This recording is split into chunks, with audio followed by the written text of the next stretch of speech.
This is Nick, and what I have for you today is a 20-gram plastic key lock mechanism designed to lock hard drives in this RackStation server case. It's the Synology disk tray with lock, and it's pretty clear to me that it lives up to its name by being a disk tray with a lock. It should go without saying that this is a very secure lock mechanism based on the highly secure, colorful key lock design. My standard profile pick will not fit.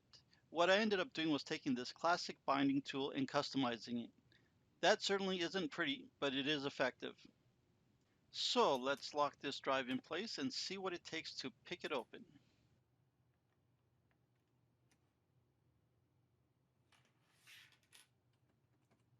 Okay, the first thing we are going to do is rotate all those grooves as far clockwise as they will go.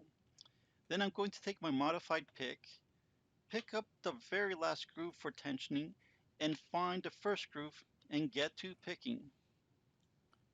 Okay, nothing on groove 1, little click on 2, something on 3. There we go. And I think we just opened that up. Okay, so we got it open without too much trouble. But the fact that it requires a custom tool means that it's exceedingly unlikely that this is going to be picked in your server room. In any case, that's all I have for you today. If you have any questions or comments about this, please put them below. If you like this video and would like to see more like it, please subscribe. And as always, have a nice day. Thank you.